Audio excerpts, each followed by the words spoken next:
Here we are, February the 26th, 2015. We are on expedition for the National Geographic magazine. Or maybe it's National Enquirer, one of those. But anyway, it's sponsored by the government, that's for sure. And I think you can hear the crunching of snow. No telling how deep it is. And I see tracks. I do not know what kind of animal it is. It certainly is not another human being, because humans have never been to this location.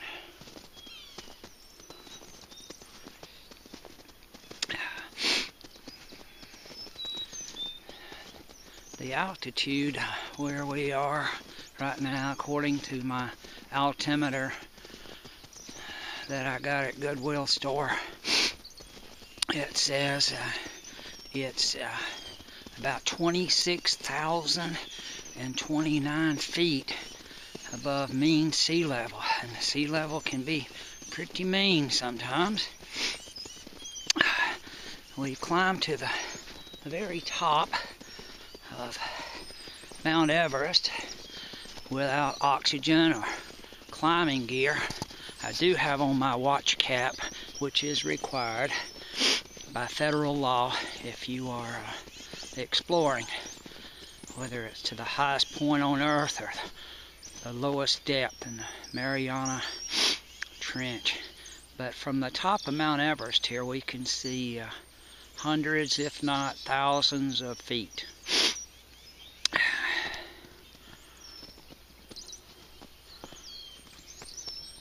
And here we have a snow leopard coming at us, a black snow leopard.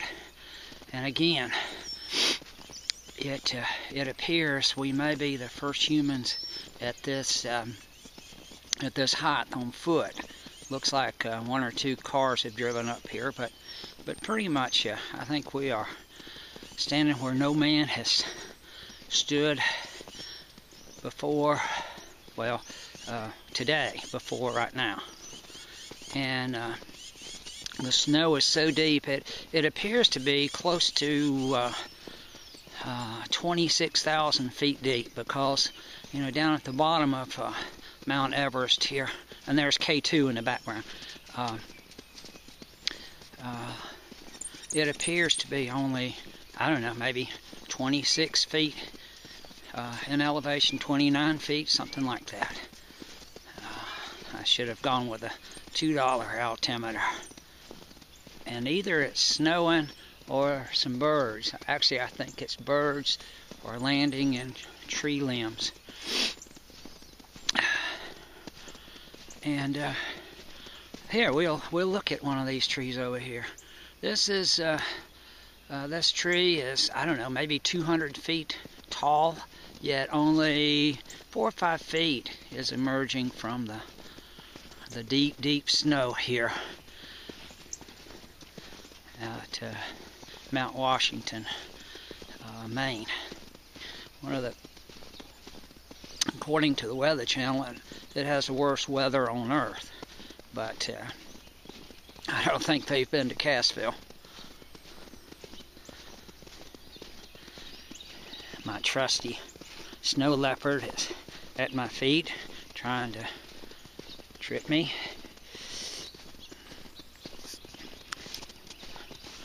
Oh yes, K2 is looming straight ahead, but I don't think we'll waste our time with those small molehills. We're going to descend into the valley.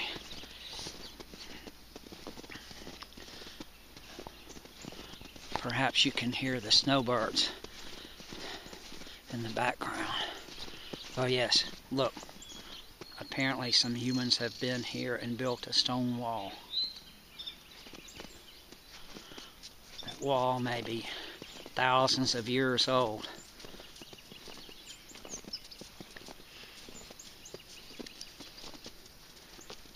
And look, they have planted daylilies here. I'm not sure they bloom in the snow, but here are the markers. And the markers are roughly 200 feet tall, and you can see just a few inches are sticking up. And here we have a stand of Arctic canes. They grow, a cousin grows on the river banks in Georgia in places, and you can see the arching one. Oh, this is such a beautiful sight. Very rarely a picture's been made. And look, this is crazy. I do not know if you can see this, but apparently wind or something, you can, right where the snow leopard is, there the bent over Arctic canes have made a beautiful sweeping. Okay, thanks a lot there. Thanks a lot there, CB. Well, it was very beautiful until CB, like always, went through it. And here we have another wall. It's hard to tell if this was made by humans or if it's a natural rock formation. It does look pretty natural. I'm not sure 100%. But it goes on for miles and miles and miles. And here's some more redwood trees, obviously hundreds of miles or hundreds of feet tall, and they are just sticking out a little bit from the deep snows. Yeah, here we are, traveling along places where I don't think any humans have ever traveled before. It's amazing. And there's a snow magnolia. Oh yeah. They have a very short growing season at this altitude and in this climate. It's 4 days. 4 days each year, so it's obviously thousands of years old. I hear another snow leopard.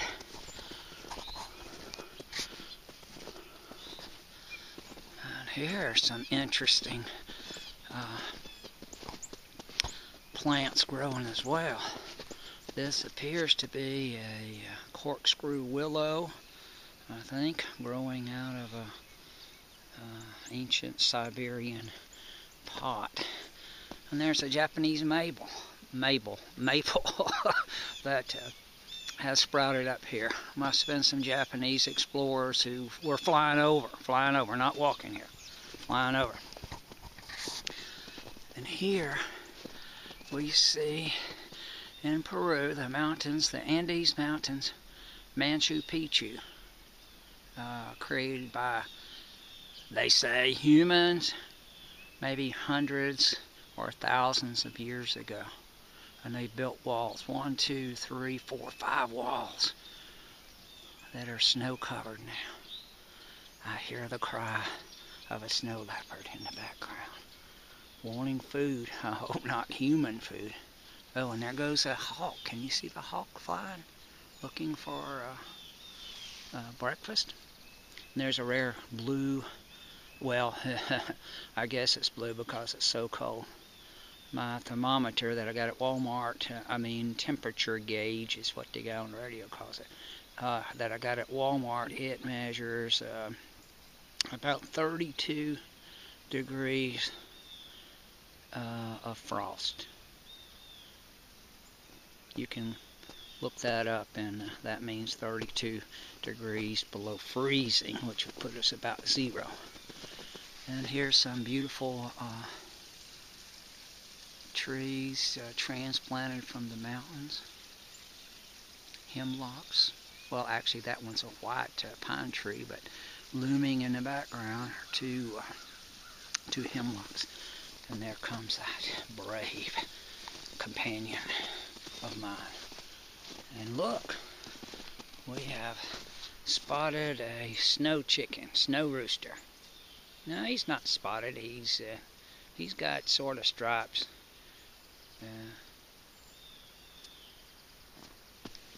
Here we go. And there's a snow fence and a snow sprinkler, which reminds me of Jason Fackleris. He made a snow making machine for his 2 daughters. And it actually made 2 or 3 inches of snow in their side yard, in their subdivision. Since then, they've been kicked out of their subdivision for doing things like that. But he's a pretty nice guy. And you can see the depth of the snow. See, there is a, I believe that is a Dalai Lama's home there, hundreds of feet tall. Yet it barely sticks out a couple of feet. I hear the rushing of water. Certainly it's not melting. Must be antifreeze. And I hear those bells of the Buddhist Dalai Lama at his home. Must be dinner time. Perhaps you can hear the rushing waters as they flow down the sides of the mountains here. And it's hard to believe in a couple of months there will be flowers blooming all over the place here. It's ridiculous. The snow, the depth of the snow here in Antarctica.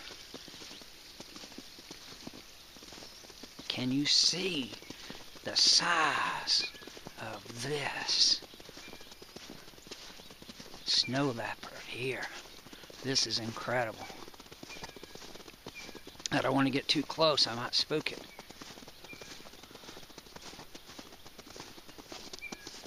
You see that snow leopard there. It remains motionless all the time. It's ready to pounce at any time. And there's the Shady Rest Garden sign. It's covered in snow too. What's not?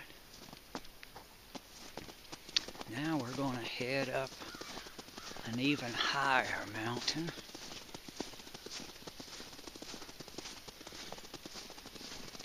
And there comes Tiger. A rarely seen red snow leopard. Rarely seen except around eating time.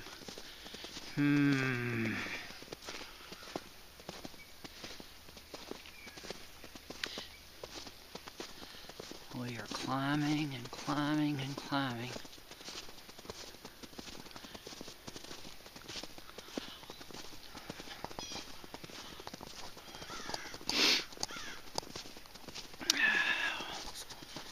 Oh yeah, that's really wonderful. My greenhouse. The greenhouse is a White House. Oh no. Oh no. The greenhouse has collapsed. It's a White House without a president. I ain't going in there. We need it to melt. If it'll melt, it'll pop right back up. At least I hope so. It did it a few years ago. Oh, me. Oh, my.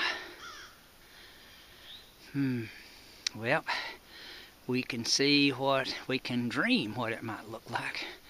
I'm hoping it'll melt real soon. And since we have a blue sky, maybe the temperatures will go up fast enough to melt that. I think we had a pipe break and stick through the plastic skin. That's probably not a good thing. It's okay. It's okay. I guess maybe we shouldn't try to play games with Mother Nature. Oh, my loyal my loyal friend, CB, through rain and snow and gloom of night, he goes on his appointed ways, which is usually right in front of somebody to trip them. Well,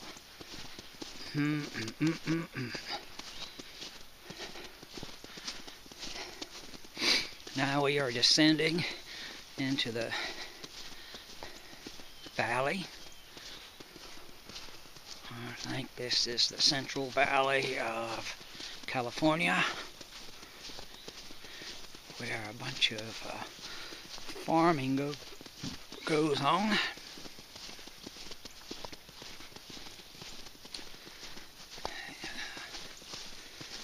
I guess I am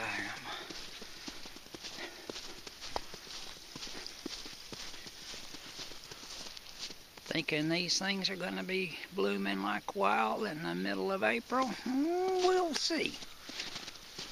We're talking 6 or 7 weeks from now. Maybe the snow will only be a couple of 100 feet deep. Oh, here is the shady rest, where I spent the night before the ascent up the mountain. Ooh, a snow rabbit with snow in its ears. I'm wondering if this is much of a display garden when there's snow everywhere. And there comes Tiger the snow leopard again. Here's our base camp. There's a bridge across troubled waters there. And here is, I don't know if you can see it, it's very rare, a snow peacock with a beautiful tree, or series of trees that are on this meandering brook. And right over here is a sundial, which may be a few years before the snow's off of the sundial. But here we are. I think there's a broken limb on that cedar tree. Well, I think we will sign off at this time. And this is Jack Cousteau here, reporting for whatever magazine it was.